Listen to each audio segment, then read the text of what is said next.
Assalamualaikum warahmatullahi wabarakatuh. Sahabat yang dirahmati Allah, kadang manusia itu baru sadar mahalnya kesehatan ketika sakit datang. Punya rumah bagus, tapi sakit. Tidak bisa menikmati. Punya kendaraan, punya usaha, punya harta, tapi tubuh lemah, hati gelisah. Maka betul, apa kata para ulama? Kesehatan itu mahkota di kepala orang sehat yang tidak terlihat kecuali oleh orang sakit. Maka pada kesempatan kali ini, mari kita syukuri dulu nikmat sehat dengan mengucapkan Alhamdulillahirobbil alamin.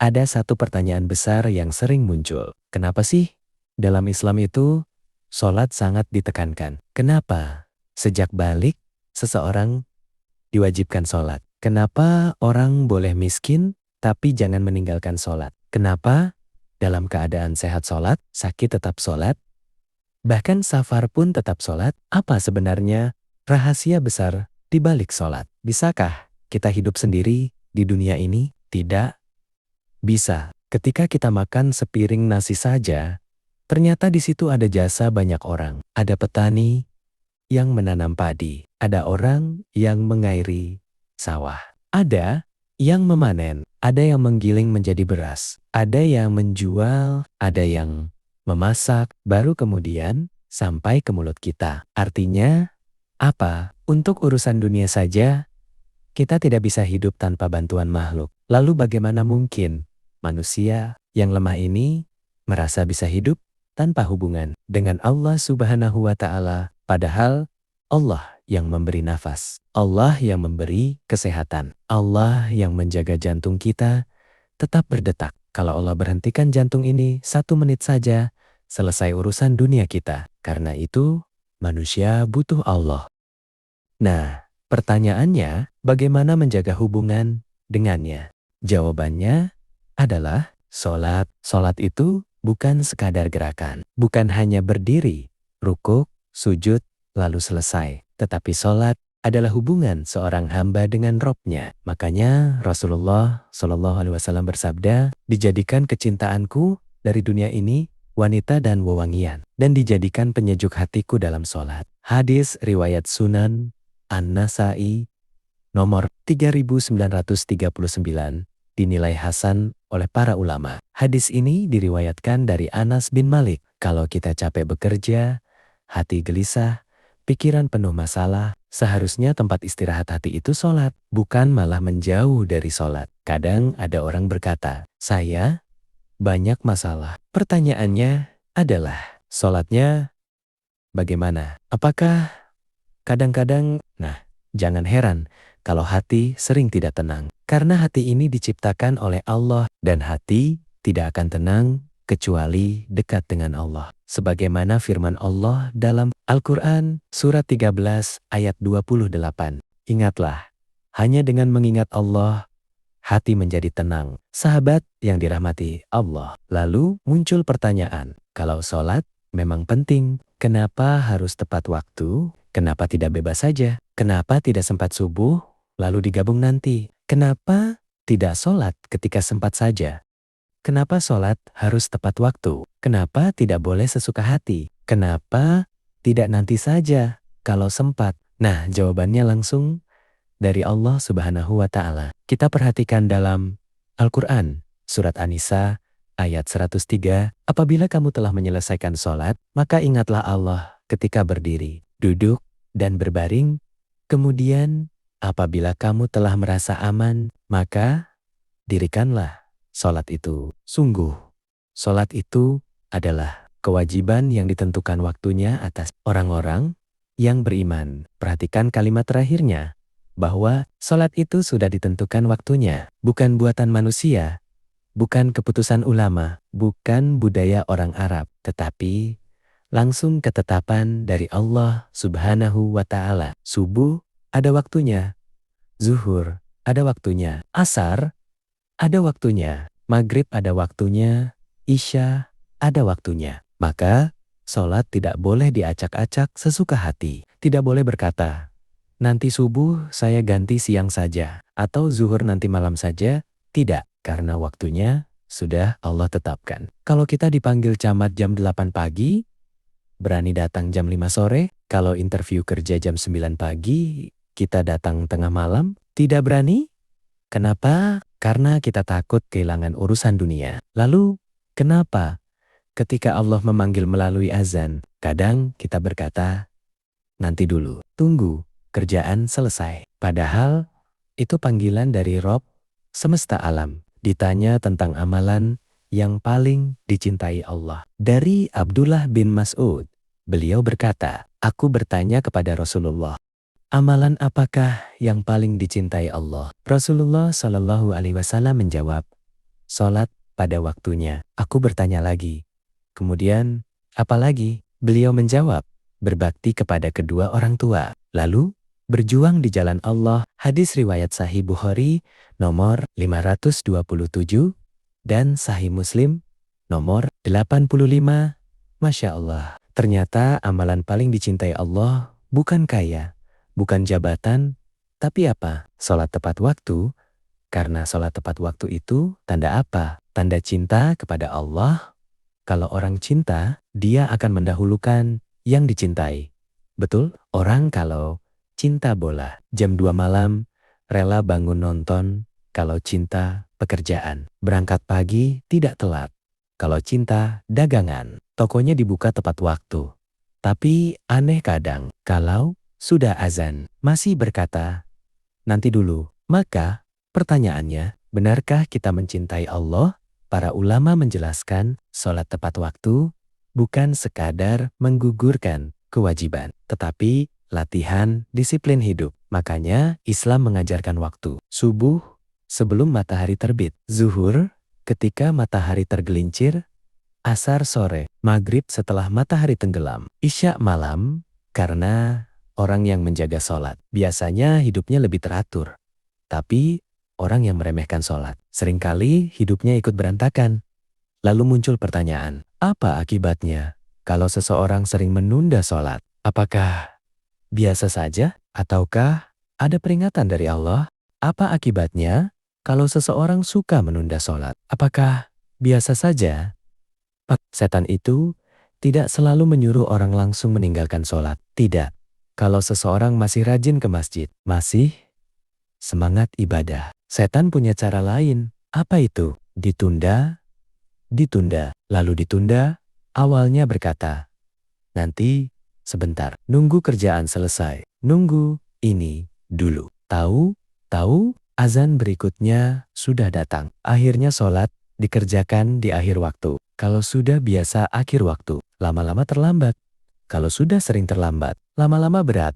Kalau sudah berat, nauzubillah, bisa ditinggalkan. Makanya dosa besar sering bermula dari kebiasaan kecil yang dianggap ringan. Allah Subhanahu wa Ta'ala mengingatkan dalam Al-Quran surat Maryam ayat 59, kemudian datang generasi setelah mereka yang menyia-nyiakan sholat dan mengikuti hawa nafsu, maka mereka kelak akan menemui kesesatan. Allah tidak mengatakan tarkus sholat atau meninggalkan sholat, tapi Allah mengatakan menyia-nyiakan sholat. Apa maksudnya? Sebagian ulama tafsir menjelaskan bisa termasuk mengakhirkan dari waktunya, meremehkan, tidak khusyuk, atau tidak menjaga sholat dengan baik. Kadang kita ini takut kehilangan uang, tapi tidak takut kehilangan waktu sholat, takut kehilangan pelanggan, takut kehilangan jabatan, takut kehilangan kesempatan dunia, tapi tidak takut kehilangan pahala. Padahal Rasulullah memberikan peringatan yang sangat keras. Dari Buraidah bin Al-Hashib, Rasulullah Shallallahu Alaihi Wasallam bersabda, perjanjian antara kami dengan mereka adalah sholat. Barang siapa meninggalkannya, maka sungguh ia telah kafir. Hadis riwayat Sunan At-Tirmidzi nomor 2621 dan Sunan An-Nasai nomor 463 dan Sunan Ibnu Majah nomor 1079. Tentu para ulama menjelaskan hadis ini dengan rinci. Ada yang memahami sebagai kufur besar bila mengingkari kewajiban sholat. Ada pula yang mengatakan dosa yang sangat besar bagi yang meninggalkannya. Karena malas, tapi intinya satu. Jangan main-main dengan sholat. Karena ini bukan ibadah tambahan, ini tiang agama. Rasulullah Shallallahu Alaihi Wasallam bersabda, pokok urusan adalah Islam dan tiangnya adalah sholat. Hadis riwayat Sunan At-Tirmidzi nomor 2616 dinilai syahih.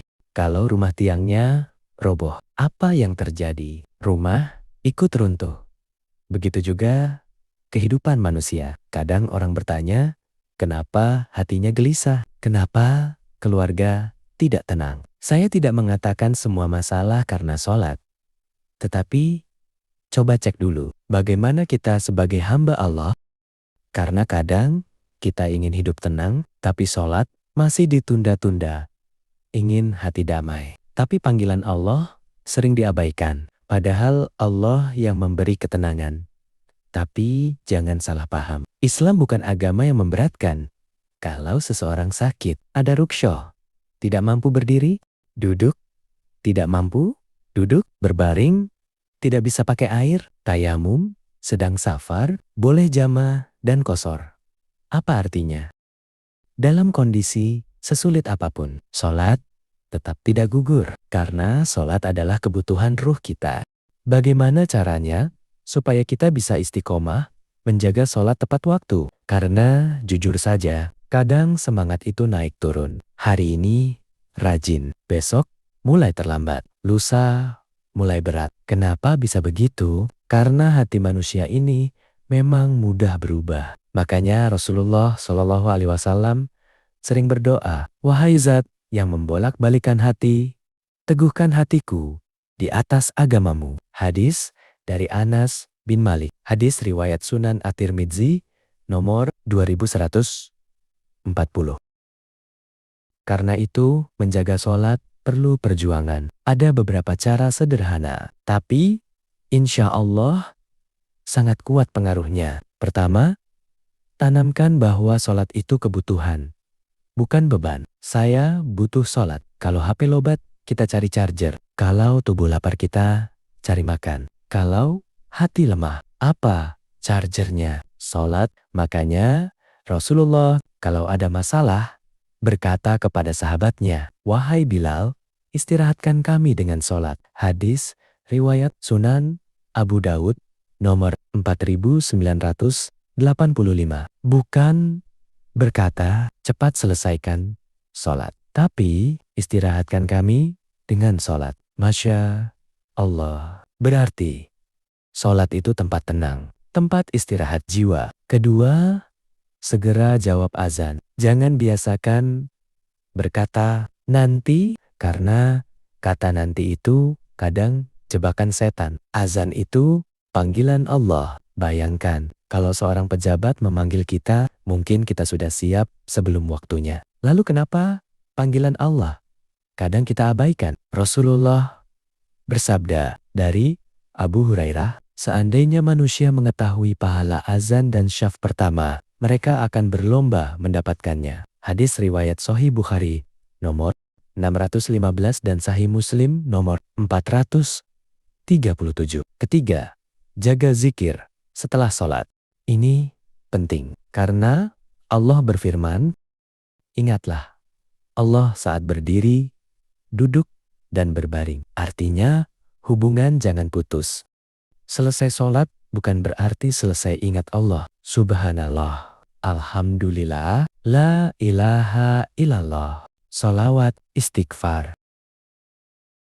Walaupun sedikit. Karena hati itu kalau tidak diisi zikir, biasanya cepat diisi kegelisahan. Jamaah rahimakumullah, saya ingin tutup dengan renungan sederhana. Coba bayangkan, kalau hari ini adalah hari terakhir kita hidup. Kira-kira sholat kita bagaimana? Sudahkah kita menjaganya? Atau masih sering berkata, nanti, padahal belum tentu kita sampai nanti. Banyak orang pagi masih sehat, malam sudah dipanggil Allah, masih sempat sarapan. Ternyata tidak sempat makan malam. Karena kematian tidak menunggu tua, tidak menunggu kaya, tidak menunggu siap. Maka sebelum terlambat, mari perbaiki sholat kita. Tidak usah langsung sempurna. Mulai dulu dari tepat waktu. Kalau biasa telat, kurangi telatnya. Kalau biasa,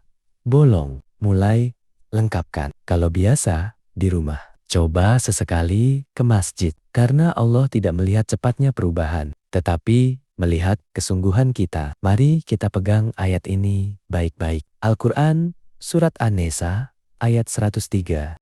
Sesungguhnya sholat itu adalah kewajiban yang telah ditentukan waktunya bagi orang-orang beriman. Mudah-mudahan kita termasuk orang-orang yang menjaga sholat, mencintai sholat, dan diwafatkan dalam keadaan menjaga sholat. Allahumma aina ala zikrika wa syukrika wa husni ibadatik. Ya Allah, tolong kami agar mampu berzikir kepadamu, bersyukur kepadamu, dan memperbaiki ibadah kepadamu. Amin. Ya Robbal Alamin. Wassalamualaikum warahmatullahi wabarakatuh.